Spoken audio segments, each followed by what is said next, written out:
Sometimes I wish I had 4 dicks at once on my body. You're listening to Bug and Moss. Whoa. Good morning, Bug. Good morning, Moss, and good morning, chat. We lied. We're live today. From the Skittering Studios, underneath your favorite rock, it's the Bug and Moss Morning Telephone Show. My name is Moss. My name's Bug. And we've got an exciting show for you today. We're going to be talking about, probably people also ask, What's this, sort of non-energy you're bringing? well, bringing every ounce of energy in my tiny, wiry body, Bug. I'm going to be honest, it's a downer. It's a bad energy. I'm super excited. I'm really happy, though.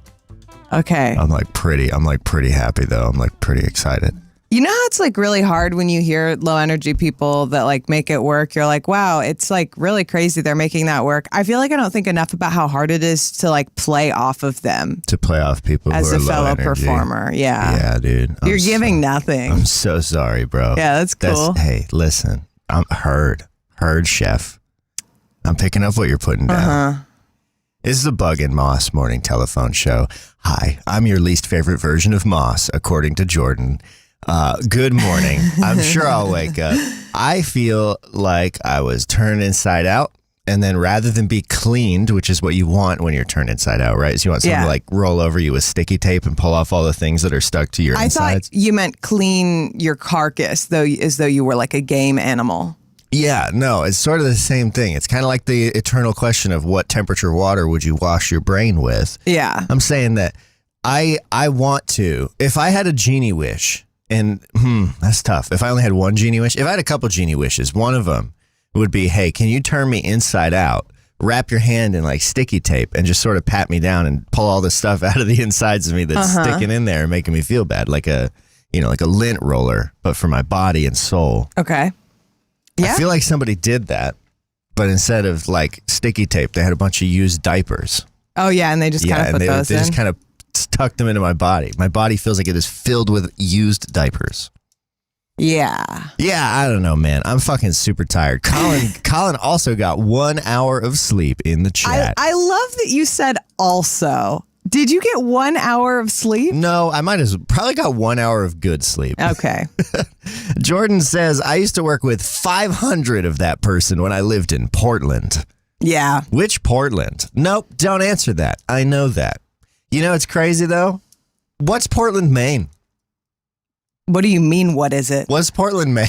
I don't know. Somebody tell me. I'm not sure. I don't think anybody but you really thinks about it as the other Portland. Really? Yeah. When people say I'm from Portland, you don't think which one? I think Oregon.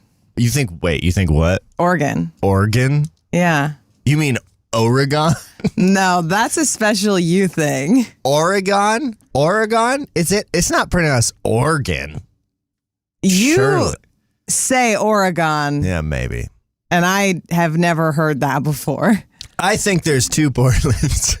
This is my truth. I'm not saying there aren't 2 Portlands. Yeah. Okay. There's also 2 Parises, but when you say, oh, I was in Paris, unless you're in Kentucky, people don't go, which one? Yeah, but it's sort of different. Portland, Maine's a whole thing, you know? I just had never heard of it before I met you. That's crazy. That's so interesting. There's also London, Kentucky, a Cairo, Kentucky. Yeah, but those are just a Glasgow, Kentucky. There's 8 people in each of those towns, and they're just we decided to call this something that it's already named. Well, Frankfurt's the capital. Yeah, okay. What's up, chat? What's up, YouTube? Welcome back to Drunk History. Yeah. I'm so fucking out of it, Bug. What do you got? I feel like what you did is you were doing fine, and then you decided to do this low energy bit, and it was too true to life, and it donked you out. I'm not donked out, dude. My tires are normal sized. Okay. I am fucking fine, man. Well, I'm rocking. I'm rolling. All right. Well, Moss. And I'm not alone about the Portland thing. Leonard in chat said, I also wonder which one, and assume you Maine. went to high school with Leonard. That was what I said. We were taught the same things. That's what I said. Everyone is saying it is a thing specific to where you're from, you weirdo. Yeah. They're probably right. You're so stinky today. You look like a package of crackers from a vending machine, and you're the like chive and cream cheese ones. You're those stinky ones that are really good. Okay. Oh, yeah, I like those chive and cream cheese ones. The square ones, right? Yeah, they're good. Leonard did also say, I have been delivering to Portland, Maine every week for years. That likely factors in. Yeah. I know this titillating geographical conversation is exactly what you come to our show for, but we have other stuff too. Yeah, absolutely. Hope you enjoyed the first 6 minutes of this fucking garbage can. What's rattling around in the juice at the bottom? Also, we have a bug advice. Bug advice. We have a film buffering. Well, we have a film buff. Oh, God. Okay. We get a film buffering? Yeah. Oh, fuck yeah, dude. Yeah, you know that because we didn't do 3 yesterday. That's right. We have the film buffering that Atticus came up with the clues for. That's going to be exciting. So that's what I got. That's great. You know what I need right now, Bug? What? You know what I need to start my day? What? How about a healthy dose of advice from Bug? This is a little bit of hopefully not a bummer, but if you've been in the Discord, you know we've had a rough couple weeks, week, and I thought of some advice that this time it's something, actually maybe all the time, it's something I need to hear. Okay. I think my advice is usually things that I have had to learn. Not things that come naturally to me. And this comes right on the coattails of me telling you that you need to learn to be good at phone. Yes, that was the last Bug advice, famously. So I think you also need to learn when to not do phone.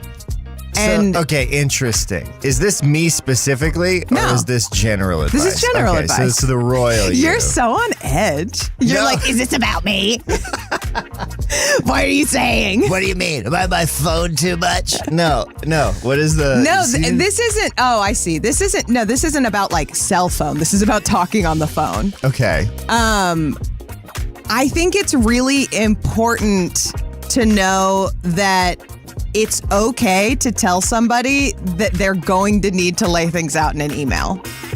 And my advice is that if you have a conversation about work or business or like something where there's a lot of details, you should always feel confident saying, I'm going to follow up with an email, or I would like you to send that to me in an email, because you honestly never know when you're going to want to have things in writing. Mm-hmm. And I don't mean that to sound like shady or whatever. Having things in writing is not a way to like get one over on people.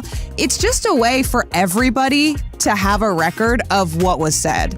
Especially if you're making agreements about tasks to perform for one another. Mm-hmm. Because sometimes not having a paper record can come back and bite you in the butthole. Yeah. There's also something related to this that I've recently been made aware of. And the words that describe this thing seem counter to its actual definition, which I think is interesting. Bug, have you ever heard, and chat, have you ever heard, and podcast listeners, have you ever heard of a memorandum of understanding? No, but I like it. Doesn't that sound fucking dire? That sounds good. I'm going to get that tattooed on my butthole. Yeah, it sounds like a thing. It sounds like a Dark Souls contract. I didn't know this existed. A memorandum of understanding is a type of agreement between two or more parties which expresses a convergence of will between the parties, indicating an intended common line of action. It is often used in cases where parties do not imply a legal commitment, or in situations where the parties cannot create a legally enforceable agreement. It's a more formal alternative to a gentleman's agreement, but not as formal and binding as a contract. Mm-hmm. And so I'm actually talking with my friend Elias, who's going to work on helping us write up an MOU type template thing that we can use for the types of freelancing work that we're doing. Yes. I love the idea of this. Yeah. So it's something I'd never heard of before, and I think it's pretty interesting, and I really like the name because I know a memorandum is not like a celebration after the death of, but it does kind of feel like a celebration after the death of understanding. Yes. The name. You know, like a memorial of understanding. I love that. This is my postmortem of understanding. My postmortem of understanding is letting you guys know that you need to have a memorandum of understanding. Have a memorandum of understanding. I really love the idea of that, especially because every situation doesn't warrant a formal contract. Lots of situations do. It's stakes-based, right? Like, what are the stakes of this? And sometimes the effort of drawing up a contract makes whatever you're doing, like, honestly, I'd rather not do it. So in order for the stakes to be right-sized, this is a really nice in-between option. Like Colin said, sending my next hookup a formal email about the favors I'm going to do for them. Send them a memorandum of understanding. Honestly, we love explicit consent, and I think it's really great to talk about all of those things openly and honestly. I agree, too. But Chad has taken and run with Colin's memorandum of understanding for a hookup, with Atticus adding, sending the hookup summary in the Grindr chat. And then Jordan saying, so just to recap, we talked about Jurassic Park, kissed a little, and now have plans to get bubble tea and probably kiss more. I hope you'll take this as the constructive criticism I mean it to be, but you could practice that a little more. The kissing? Yeah. Interesting. So that's good advice, Bug. Well, thank you. I feel advised. Be advised. Get shit in writing. Just get shit in writing. It helps everybody. It's not about... I don't like to walk through the world as though people are trying to screw me over. Yeah, nobody wants to operate that way, right? Yeah, also... You can't prevent people from treating you badly. That's a defense mechanism to try and do that. And it's giving yourself a lot more power than you have. It's also doing the classic anxiety thing of convincing yourself that people are thinking about you way more than they are. But sometimes people are going to screw you over, mostly because whatever they've got going on in their own head is a lot more important than like your autonomy to them as a person. It's not about you. And it not being about you is how it affects you. And so it is important to prepare for those situations to make your life easier and to allow you to be the cute, trusting person you are. It's okay to see the best in people. Just get it in writing. It's okay to see the best in people. Just get it in writing is a hell of a quote. That's very good, Bug. That's all. What do you say we turn our ears and rotate our heads and point our faces towards the telephone and listen in on a voicemail that was left here at 848-MOSS-BUG on Wednesday? 848-MOSS-BUG is the number to call, 848-667-7284. This voicemail comes to us from Atticus. Hey, Bug and Moss, it's Atticus. I wanted to hop in here and give like some, I guess, I don't know if it's words of wisdom or just like a food for thought, whatever you want to call it. A Finch advice. Tea, you know, whatever. Tea. Anyways, I was thinking about a recent interaction on an episode where Moss said something like, oh, I'm going to get all this stuff done this week. And I think Bug said like something about, oh, you keep saying all this stuff. And I think I'm thinking about how this is such like a neurodivergent trap that I think a lot of us get stuck in. And that like it's an actual thing. I don't know if it has a specific name, but where we will kind of set up parameters for ourselves or say like, oh, I'm going to do this thing on this day. And I am very guilty of this and still do it all the time. Because I think in my brain, I think that I'm giving myself something that feels like accomplishable to give me that sense of dopamine of like, okay, I've completed something. The problem is I will often not meet that expectation. And then because I have created my own like boundaries of like what I'm supposed to meet, I then just like upset myself. And then like I suddenly feel like I have failed something. But it's only because of the parameters that I have set. Nobody has set the standard except for myself. So I'm just kind of thinking about that. I don't know if there's an exact solution to it other than like, you know, like listening to like our own thing or like kind of just like going with whatever workflow feels correct on like any given day or time frame or whatever. Like it's going to get done when it gets done. And like, you know, sometimes we have like hard deadlines on things. I totally get that. But, you know, especially when it's like self-ascribed, I feel like it's such an easy territory to like just start being extra harsh on ourselves when we've just set up these parameters. Just kind of some random brain flow to share with y'all. Maybe it's helpful, maybe it's not. Love you. Bye. Love you too, Atticus. Google transcribed that as Brandon brain flow, which is very fun. I've noticed something. I've noticed something pretty counterintuitive related to this whole topic, which is that I never get more done than when I've decided that I'm not going to do any more work in a day and I'm just going to chill. All of a sudden, I'm filled with energy. Mm-hmm. All of a sudden, I have ideas. All of a sudden, well, maybe I'll just like work on this thing because that seems fun, you know? I think there is a huge element of putting too much pressure on yourself that comes with like self-imposed deadlines. And I don't know if this is necessarily true for you, Atticus, but I know it's true for me, is that there's this sense of like, well, I'm lazy, so like I got to make sure I'm on my ass, like blah, blah, blah. I got to make sure I do all these things. And I think that is very counterintuitive. It doesn't actually help. It just adds pressure, makes it more exhausting preemptively to do anything. And then it's harder to do the thing. And that lifting that pressure, like you said, whatever workflow works for that day, that seems to feel like the better option. Yeah. That seems to feel like it works. I mean, I think there's a real problem when you have something like a neurodivergence of becoming your own bully. Because, be your own bully. Yeah. All you need to get is 2 wedgies, and then those get 2 wedgies. Uh-huh. But you do it because you have internalized the idea that the way you do things is wrong, right? Like you're wrong, you're bad. And as annoying as like an adult, it's annoying and unhelpful. People are like, have you tried just doing it? When you're talking about how much you're struggling with doing things. But you do that to yourself. That's what you do when you put all those things on your plate. You say, I should be able to do all these things. And that's not real because, first of all, nobody is doing that many things in a day. Yeah, and what's funny about it is when your job lines up with like your hobbies and your passions. Like, so if for me specifically, like being a person producing media and like that's the thing that I really want to do, it makes it impossible to enjoy that anymore because now every single aspect of it has a whole lot of pressure on it. It's a great way to ruin your own enjoyment. Too much pressure makes diamonds, and it also makes poo-poo. Yeah, man.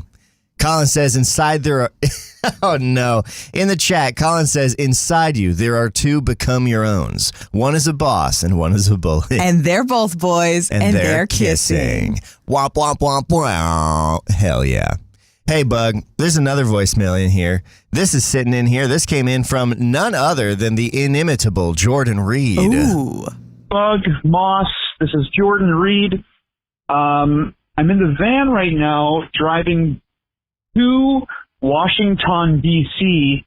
from Fort Lauderdale, Florida. Driving? It is 5:19 p.m. on Wednesday, May 13th, and I'm with Greg and Josh. They both say hello. Hello, Greg. Hello, Josh. I was catching up on the Discord, and I saw in one of your notes, Moss, that you said something about Anastasia. And I thought you said something about anesthesia, and which made me remember a fun medical story when I was under anesthesia for the first and only time. I had gotten collarbone surgery, and they put me under for it, which was great. You go under anesthesia very quickly, or maybe I just did because I'm weak. No, my will is weak. My spirit, my fortitude are just kind of weak in general. But I remember when I started to come to, after being anesthetized, I heard a nurse talking with another nurse about camping. And I remember I woke up so fast and started talking so loud about camping and places I like to go camping. Like it was, I would imagine it was scary because I was just basically comatose, and I woke up and I was like, you guys talking about Beaver Creek? You go back, if you go way back there, you can walk behind a waterfall. And I was basically screaming. And then what made it even better, which is my favorite part of the anesthesia story, is my gown was open and my wiener was out the whole time. So I woke up screaming about camping, and my wiener was out. If anyone have any fun anesthesia stories, drop them in the chat or share them on the show. Thank you so much. This isn't okay. He's gonna have to recover from this. Fucking Takeout.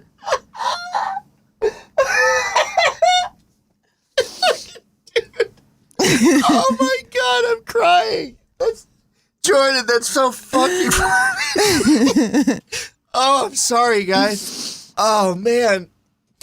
I have tears coming down my fucking face. N Square just entered the chat and said, "No, I missed something funny, something incredible." Rewind. Yeah, rewind. Click the thing. Don't watch it live. You got to go back like 2 minutes, 3. Go back 3 or 4 just in case. Oh my God, that is the funniest thing I've heard in a long time. I can picture that so. Dude's just out sleeping, like calm, quiet. Everything's normal. 2 people are just having a normal conversation. Jordan fucking springs up, dick out, like talking about camping. That is so. God. That is so good.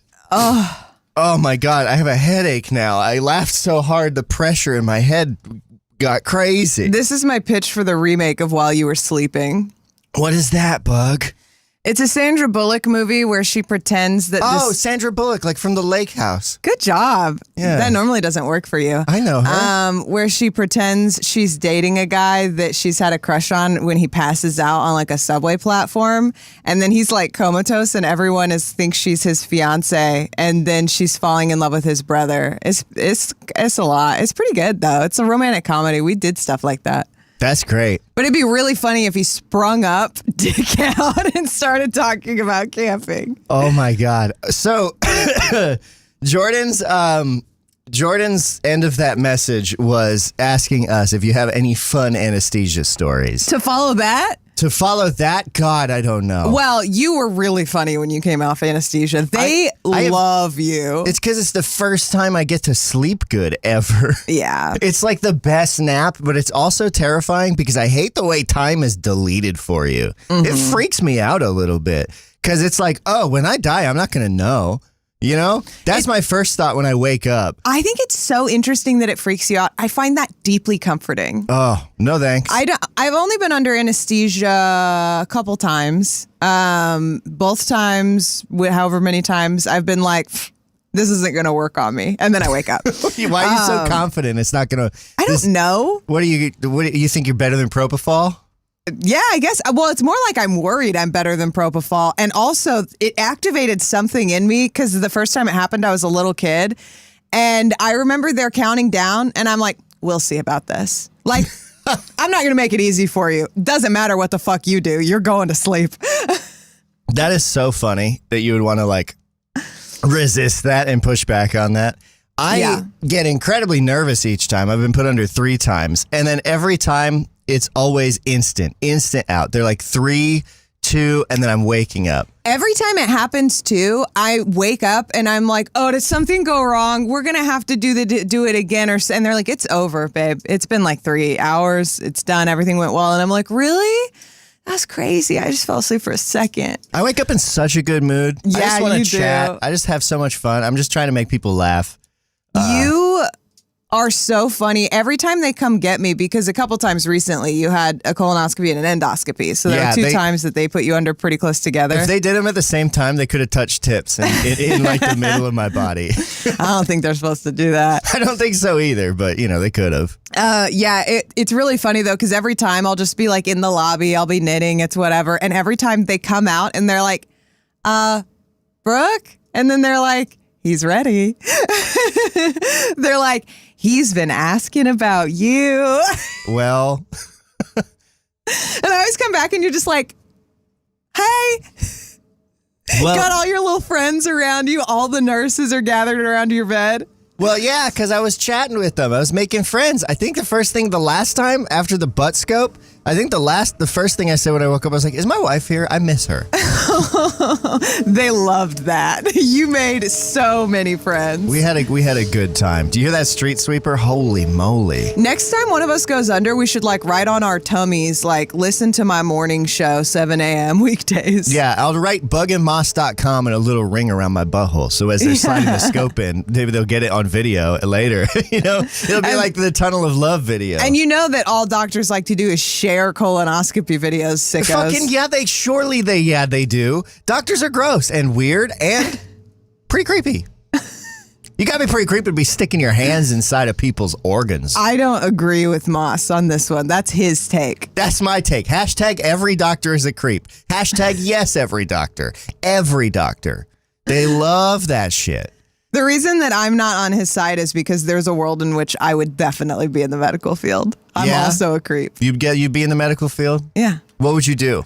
Oh, any number of things. I think that I can't imagine doing it now because I value my time too much and I'm too old to go into something with such a bad work-life balance. But I'm just not really grossed out by a lot that has to do with medical stuff. And I think it's all fascinating. I think it's really, really interesting. I'm grossed out by even the slightest thing to do with the body. Yeah, I know. I don't want one. If I could get rid of my body and just be like a collection of thoughts sort of wafting through the universe, that's what I would want to be. Yeah. I don't want a body. Bodies are gross. Bodies cause problems. Sure, my body allows me to do fun things like poop and jerk off, but I don't like it. Two faves. I don't like it that much.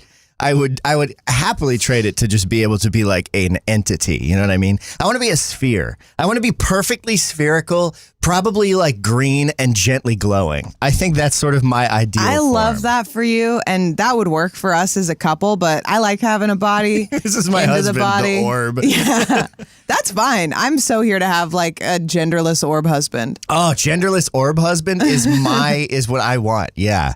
That would be my ideal form. A gently glowing, very durable, glassy, but that kind of like old school glass where it's like a little, you run your fingers around it. There's a better word for that. I can hear it when it hits the ground hard. Yeah, it's a doink sound. It's like the orb in Repo, but smaller. But that sound that it makes. Yeah. Coyote Astronaut said, merch. And Squared said, genderless orb husband, put it on a shirt or a hat. Yeah. Leonard says, a floating sphere of sentience, the anti-AI. That's it. That's what I want. Yeah. You're trying to replace AI. You're like, oh, you think you are a consciousness without a body? Let me show you how it's done. Listen, my whole shtick, my whole life has been knowing a little bit about a lot of stuff, so I do feel a bit threatened by ChatGPT. Yeah. It and me are wrong at about the same rate. Although that's not true. I don't really know. Body N Squared Beats says, bodies don't gross me out, but for some reason, blood cells really freak me out. I get that. I think they're a little weird. They're like platelets. They're like little tubes. I think about Osmosis Jones a lot. Yeah, I do too. I like all of those things. I love reading about the way the body works. That Osmosis Jones, after I think about how great that movie was and how much I loved it, then I remember how kind of fucked up it was. It's actually like super gross and weird. I loved it too, but it's a weird movie. There's like Kid Rock or whatever sings a song about statutory something in it. It's like weird, man. There's a lot that goes down. If you haven't reinvestigated Osmosis Jones, I want another movie like that so that we can kind of forget about that one and make a new one. Yeah. Blueberry Finch says, this in regards to the sphere, like the one that David Bowie's slinging around in Labyrinth. Yeah, dude. That's that Fushigi shit. David Bowie's... Oh, is there a Fushigi in Labyrinth? Yeah, dude. You gotta watch Labyrinth. It's getting out of hand. I didn't think Fushigis existed until I got one for Christmas, which was 2010.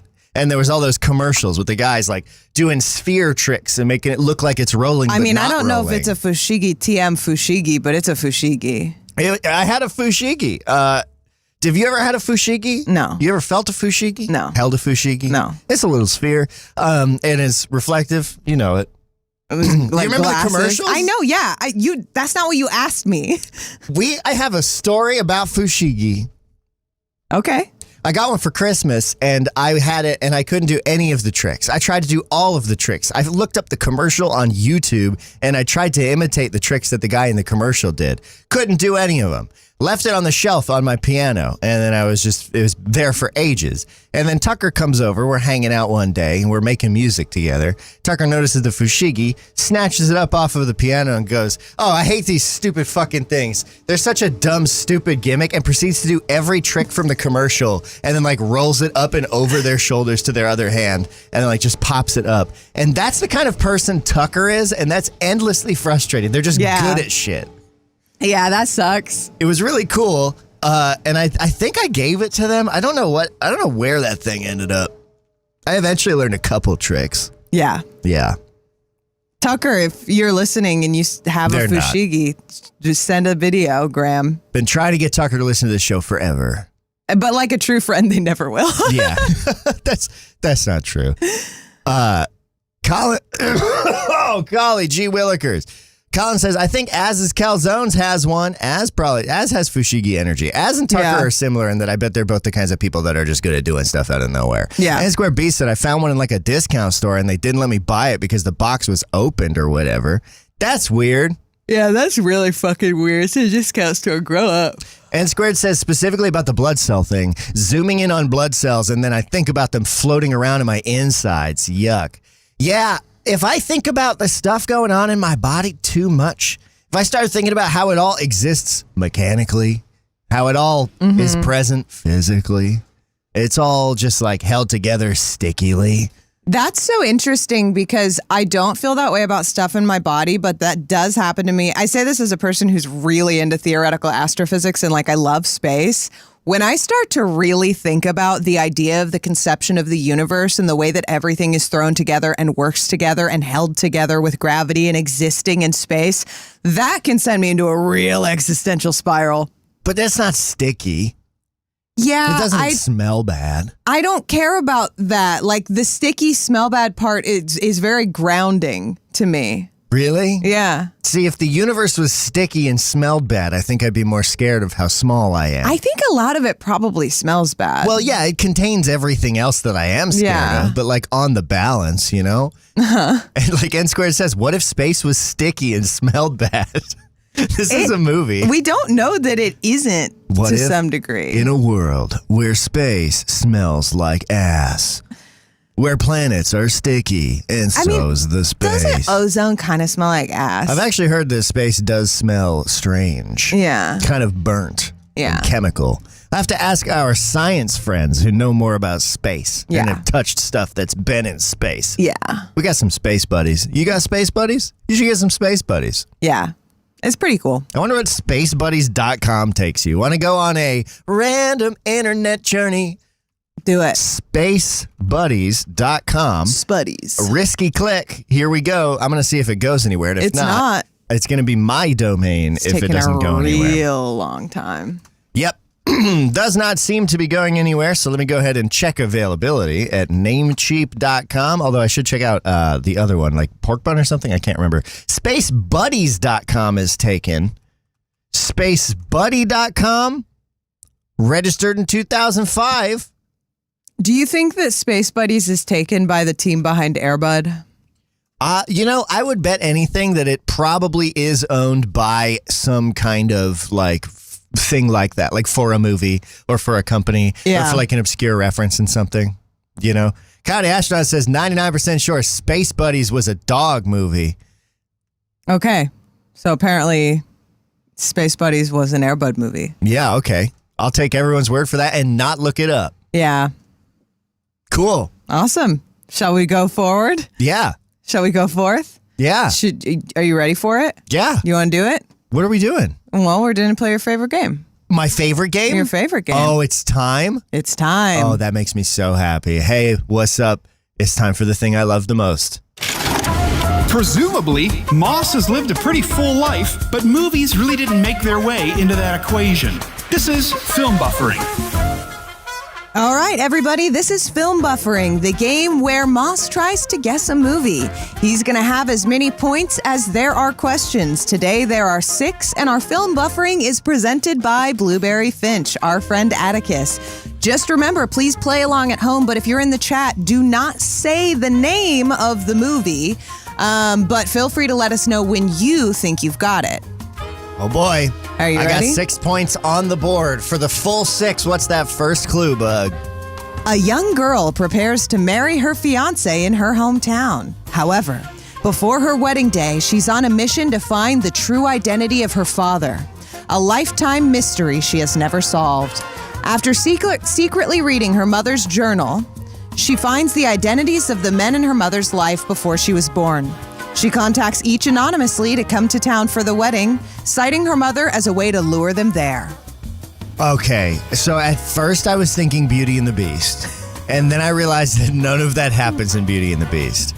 So then immediately I started scanning around and I was thinking, like, this person obviously doesn't know anyone they're related to. Is this Batman? It's not Batman. Someone's getting married, though. I don't think that's the main point of the movie. I think that's a subplot, side plot kind of thing. I'm gonna go ahead and just go ahead, I think. Yeah, just move on? Okay. What's the next clue? 5 points still available. I'm feeling confident. We'll say for posterity, Coyote Astronaut Colin and N Squared all say they have it already. Her mother, a matriarch figure and entrepreneur of the town, is eager to support her daughter, but she worries that she will stifle her hopes of travel and exploration for the sake of marriage. She confides in her ecstatic friends about her fears and confesses that she's also depleted many financial resources to maintain her enterprise. What? So her mom owns a shop and oh my God, I couldn't follow that one. So her mom owns a shop, and then she talks to her friends about how she is excited to get married. No, okay. You ready? I'll phrase it differently one more for time, you. please. Thank you. So, what this clue is saying is that the mother of the girl getting married is kind of a matriarch in the town where they live, and the mother has concerns about her daughter getting married so young. How does James and the Giant Peach start? Because I know it doesn't start the way you think it does. I feel like this is all a trick. I feel like this James and the Giant Peach starts with his parents getting killed. Oh, so is it James? Well, no, because that's not what this is. No. This is a person getting married. She doesn't know her dad, but she does know her mom, who is a matriarch in the town. Oh, golly, gee willikers, Bug. That's hard. Let's go ahead and 4 points on the board. Okay. I really got fucking nothing, man. Each of the 3 eligible fathers arrives shortly after, unclear as to why they've all been invited, but desperate to see their previous lover. As they settle in, the mother discovers their presence and begins to panic, having vivid flashbacks of her younger years with them. Wait, so she's trying to find... Hold on, I'm so confused. She's trying to find this... Okay. Lady getting married. We'll just call her fucking Candace. Okay. Candace is getting married. Yes. And then but the movie's actually about Candace's mom, Cynthia, looking to try and find Candace's dad. So Candace, without telling her mom, has read her mom's journal and found men that her mom was seeing around the time she would have been conceived. And she's like, my dad could be these 3 guys, like one of these 3 guys. And she invites them. There's not a movie called Who's Your Daddy? That's not Look There Who's... is a movie called that, but that's not what Is that what Look Who's Talking? No. Is that this? No. Gosh. And this is an animated flick, I'm pretty sure. Pretty sure this is an animated flick. The way you say things that you just declare is true. This has animated movie plot energy. How else? Like, I'm assuming the 3 dads sing a song. And, like, they're probably like, where are the 3 dads? We could be your dad. Like, there's a whole thing, I bet. I'll give you 2 bonus clues. Don't cost you anything. It's not animated, and there is singing. There is singing. Hell yeah, dude. I'm on the right track. All right, 3 points on the board. All right. What else is there? As the girl gets to know each parental figure, she remains confused as ever as to which one could be her true father. Her fiancé discovers her plan and begins to second guess wanting to get married. Tensions rise even more as her mother reveals her concerns to her daughter that she thinks she's making a mistake marrying so young. What? So now, golly gee willikers. I've never seen this movie. I don't think you have seen it. Oh, okay. So you don't think I've seen this movie? No, but you've definitely heard of it. You've definitely heard of it? Yeah. Did it happen in the past? Is this a movie that's set in the past? What do you mean by did it happen in the past? Well, I mean, like the distant past. Is this a movie about No. like Egyptian society? Is this a movie about like the Romans? No. This was at the time like contemporary to itself and is like not crazy old. Is this this isn't the Royal Tenenbaums? I don't remember the plot of This that. is not the Royal Tenenbaums. Someone gets married in that. Doesn't Gwyneth Paltrow's character get married? A lot of people do a lot of things in that, my favorite movie of all time, but no, it's not this one. Michael Colby's rubbing shit in my face just saying, I never saw it and I knew it on the first clue. Coyote Astronaut says, is this a documentary about the people of Crete in 46 BCE? Colin says it takes place in the late 90s, I'm pretty sure. Yeah. Late 90s, that's an illicit clue. -3 points to you, Colin. Man, I see why you like doing this. It's a real power trip. Yeah, also, great way to make sure nobody helps you ever again. Well, they're not supposed to. I really appreciate it, though. Late 90s, is this, and this isn't a TV show, like this isn't like the plot of Fresh Prince, another show I haven't seen. This is a movie. Okay, this is a movie. I can only think of like TV shows. I'm like Third Rock from the Sun. Shit, man. I have literally no idea. Okay. I feel like I don't speak English. I feel like I don't understand the words you're saying. Do you want me to go on? Yeah. In a state of deeper confusion and hurt, the girl falsely tells each man that he is her father, seeking reassurance and confirmation. She's left in a tailspin of emotions and faints during her bachelorette party. Three dads? They're all her dad? No, she just tells them they're all her dad Oh. rather than explaining the situation Oh, because she wants them to like make her feel better. I thought they each said, yes, I'm your dad. No. It's the other way around. She said, Because she "You're didn't my tell dad." them why she was inviting them. She's just like, you know, you used to. I'll give you an extra clue. She acts like her mom invited them. So they come because this woman they had like an experience with in the past invited them. And then they all sort of realized she did not know they were going to be there. Is this Hitch? No. Oh, shit. Good guess. Because I thought that there was a movie, because that's Will Smith. It is. And he's like a love therapist. Yeah. So I take it this isn't the rest of the sort of blank to fill in there. No. Okay. So, she awakens during the morning of her wedding, still distraught. She connects with her mother for comfort, and the two reminisce over their fond memories as mother and daughter and the fast passage of time. Bro, this is a crazy plot. I don't understand how this got made. It is a crazy plot. And you think I know this film? Yeah, I know you know of it. What do you mean you know I know? I've never heard of anything even remotely like this in my life. There's no way. Unless this is like Speed Racer or some just... I don't know, man. What's the final clue? The wedding is upon us. In the end, we still do not know who the young girl's true father is. However, all three men come forward and offer parental support and care to her. She and her fiancé call off the wedding and opt to explore the world together. Her mother takes her place and marries her true love. Is this like the B plot of Treasure Planet? No. Oh, what the fuck? What is this? I give up. I'm out. I've literally, if I guess anything else, it's going to seem like I'm not trying because I've already been trying. Yeah, shut up, chat. People are upset with me.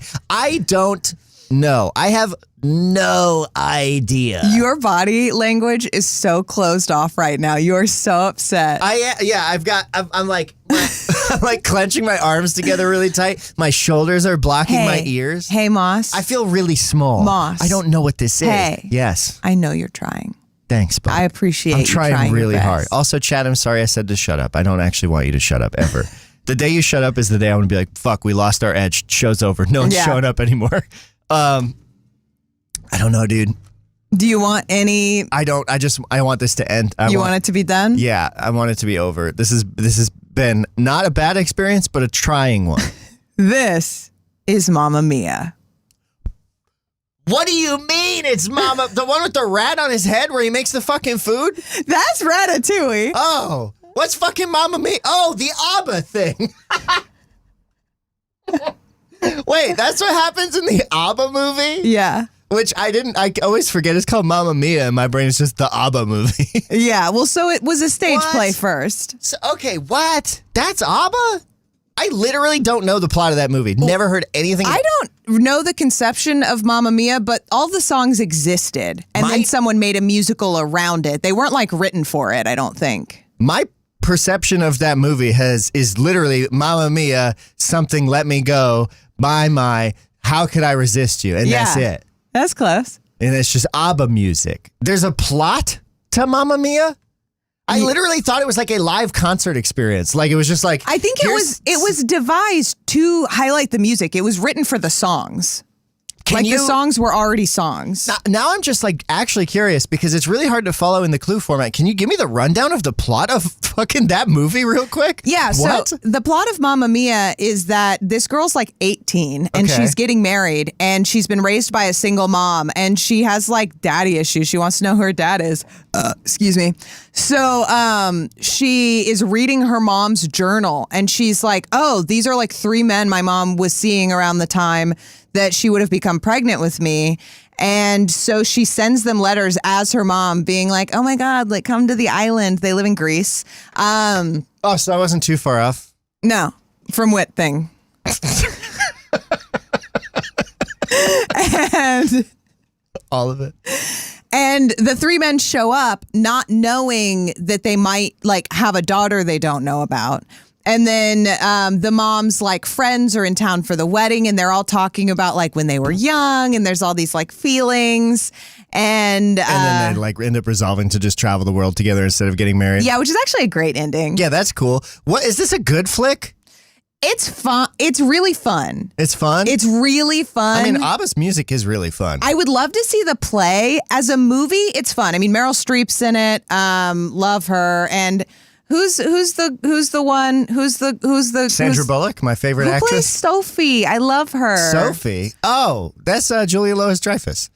No, Amanda Seyfried. There we go. Yeah, Amanda Siegfried. I once got pulled over by a police officer because I was doing 55 in a 35.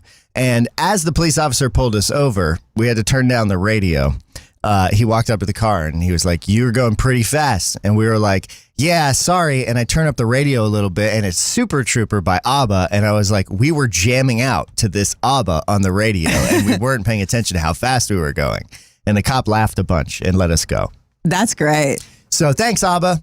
Yeah. Thanks for getting me out of that ticket. I mean, I will say the music in Mamma Mia fucks. ABBA's great. So it is a fun flick. I don't think Pierce Brosnan was a good choice. He's not a good singer, and he's I think like a mid actor. I don't know who that is, but I hear his name a lot. Don't know He why. was briefly a James Bond. I picture Nigel Thornberry, and I don't want to picture anything else. Yeah, don't. I like that. Is that he's the voice of Nigel Thornberry? Nope, as far as that I'm is concerned. Tim Curry. Oh, is that's the voice Tim of Nigel Curry? Thornberry. Whoa, dude, that's crazy. You know, they say you can tell a lot about a person. But based on where they first encountered Tim Curry. I probably first encountered Tim Curry in The Wild Thornberrys, but I also maybe encountered him in The Worst Witch first, which is a pretty weird one. I first encountered Tim Curry in the direct-to-DVD movie Bartok the Magnificent, a spin-off from the Disney Anastasia. And it's a great movie, and I love it, and we should do a watch party commentary track. Yeah. Yeah, Bartok the Magnificent. You haven't seen it yet, have you? I have seen it. We watched it. Oh, we did watch it together. It's very good. It's really good. Tim Curry plays a big skull. Baba Yaga. Baba Yaga is in it. Yeah. She's great. Baba Yaga's so good in it. That movie's really good, and the ending falls apart a little bit. Like I feel like it loses steam, but the first big chunk of it is awesome. I would say that weirdly, the beginning and ending are both the weakest parts, and the meat of the movie is the best. Interesting. Yeah, I would say that. The beginning's pretty strong. It's Bartok doing his little show. Yeah, it's fine, but the middle of the movie is quite, like, the actual plot is good. They just didn't know what to do to, like, set it up and tie it down. That's true. People in chat are talking about Clue, which is a really good fucking movie. Isn't Susan Sarandon in that? I believe she is, and I Yeah. say that not knowing who Susan Sarandon is. Susan Sarandon is so fucking cool. Clue was awesome. And Tim Curry crushed it in that. And Squared says, remember when Tim Curry was British Garfield? I do not. I don't, but I do remember him as the Mouse King in Barbie Nutcracker. The Barbie movies are so fucking good. I forgot he was the Mouse King in Barbie Nutcracker. I've seen the Barbie Nutcracker 100 times. Yeah. Did not think it, but now that you say that, I immediately can recognize Yeah, when that. you guys are coming at my husband because we set it up for you to do that because he's never seen any movies, I'll have you know he's seen the Barbie film franchise. I have 2 younger sisters. I've seen the Barbie films. I loved the Barbie films. So he's cultured, okay? Yeah, I love them. Those movies are so unhinged and really fun and like really well done for also being like kind of that janky early CGI. Yeah, they're really good. 12 Dancing Princesses is my favorite. Chat, drop all your faves. My favorite is Swan Lake, easily. Yeah. I just think about that one a lot. I can conjure that one to mind the easiest. I think I didn't catch the Fairytopia era of Barbie. I don't think I caught Fairytopia either, but I did have this Barbie roller skating game that was for the PC that was fucking lit, dude. It was awesome. I don't remember what it was, but I almost beat it. I don't remember the name of it, but you were Barbie and you could roll. You get this. It was a Barbie roller skating game. There were 2 things I remember about it. 1, you're Barbie. 2, you're rolling. That's all you need to know. Quickly checking in with chat, I see that Ty has said Moss watched Bar Talk because he thought it was a Barbie sequel about social media. Somebody start Bar Talk. That's great. And Squared says, dude, Barbie Super Sports. Barbie Super Sports. Was that what that fucking was? Holy shit. Hold on. That phrasing unlocked it in my brain. Holy shit. Barbie Super Sports is a sports video game developed by Runecraft and published by Mattel Media for PlayStation and Microsoft Windows. Players can choose to play as either Barbie, Teresa, Christy, or Kira. Teresa. 2 sports are available, snowboarding and roller skating. The PC version of the game consists of 2 sports, rollerblading and snowboarding. Upon selecting your name, character of choice, your character appears in a shop where you buy your outfit for skating or snowboarding. Upon exiting the shop, you get sent to a lobby where you get to enter 4 stages. Fuck yeah. That game ripped. And Squared, thank you. That's 100% what it was. Also, correction before people start trying to cancel us from Colin M. Parker. Susan Sarandon is in Rocky Horror Picture Show. Leslie Ann Warren is in Clue. Ah, yes. This is absolutely, important. Completely. Leslie Ann Warren. I don't know who that is either. The lady's so nice, they named her thrice. I also have 3 first names. Oh, yeah, you do. Mm-hmm. Yep. The lady's so nice, they named her thrice, and then I married her, and then we didn't change our names. Mostly because it's hard and we haven't decided for sure what to do yet. What should we make our last name? We keep asking you guys, and you keep not telling us. Nobody's telling us. What should our last name be? That can be like the thing. That could be like a thing we do. We can like set a deadline, and we can let other people choose our last name. That won't go poorly at all. We're probably leaning mostly towards hyphenating Amadeus Jeanette. Yeah, we're thinking Amadeus Jeanette. Colin says we should change it every week, and I think that would become legally bothersome. Ty says we should make our last name Telephone Show. Hi, I'm Mason Telephone Show. Mr. and Mrs. Telephone Show. That's pretty cool.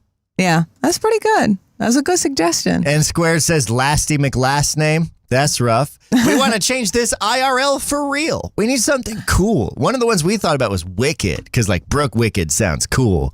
Also kind of sounds like an adult film actor. It definitely sounds like an adult film actor. And Mason Wicked isn't anything. Maybe like I don't know.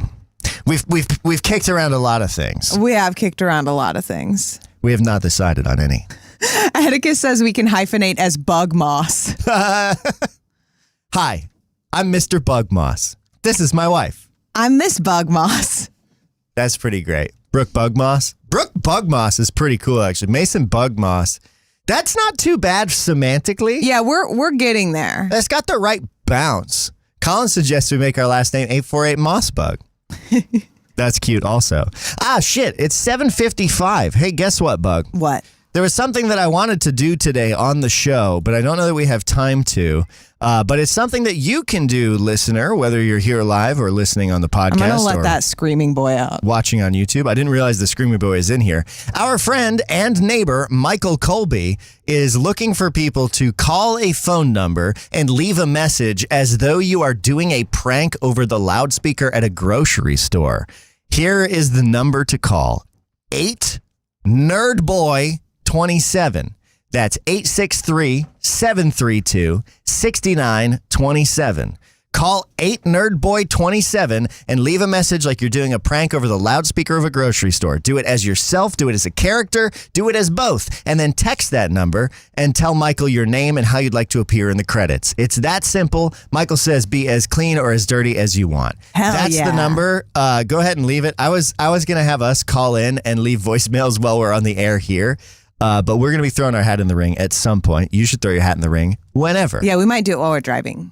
Also, it's probably a good time to mention that this show is supported by our community partners and friends and freaks and critters on Patreon at patreon.com/Bug and Moss. A huge thank you to AJ Carroll of Sermons and Such, your ageometric, a-religious, and strangely biblically accurate ordained minister and notary public from Concord, New Hampshire. Sermons_such at yahoo.com, 561-541-5944. And the show is also made possible by Colin M. Parker. And you can find Colin at twitch.tv/Colin M. Parker.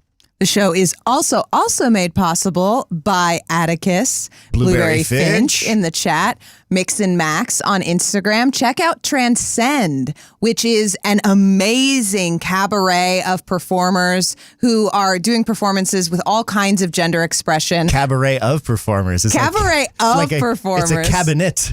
I saw somebody do a performance with a computer monitor as a head. Yeah. And it was so good. Fucking lit. Transcend is the bomb. Check it out. Follow on Instagram. I think is it at Transcend or at Transcend Cabaret?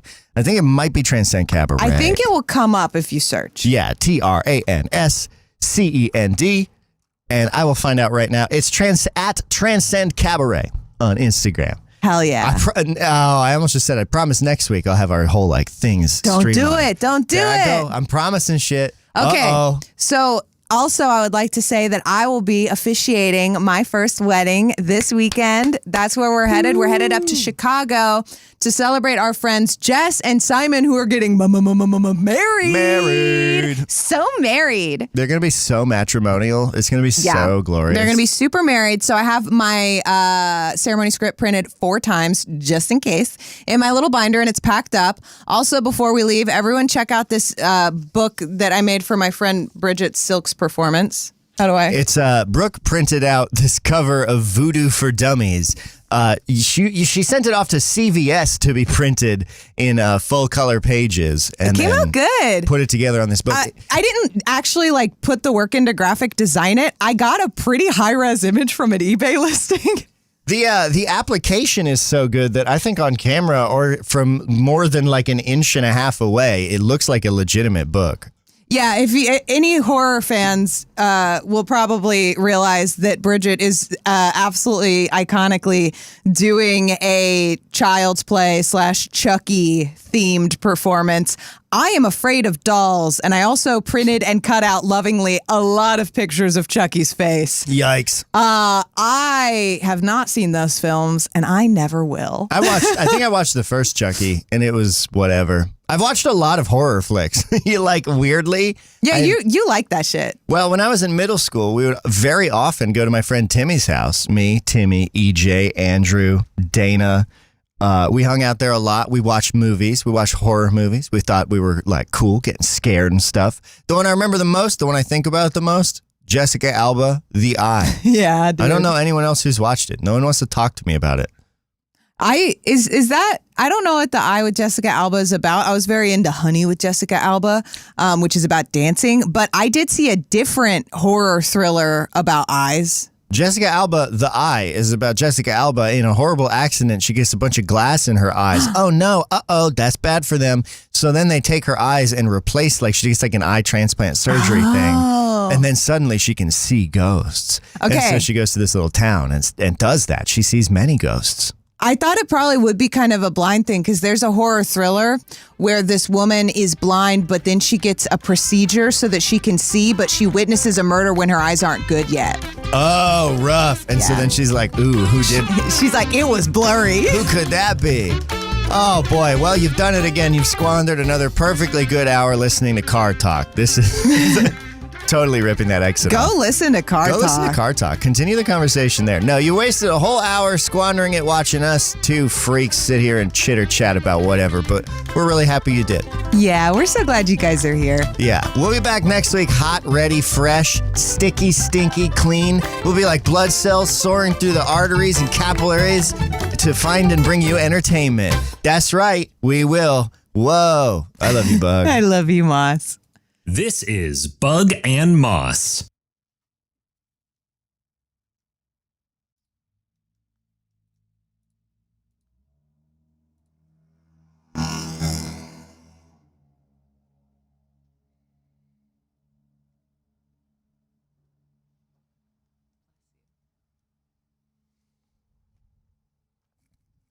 Somebody drove by with a very loud, stinky vehicle and made that horrible sound. And I think you heard it. And it probably sounded like a fart. It wasn't. Would have been cool if it was. All right, goodbye.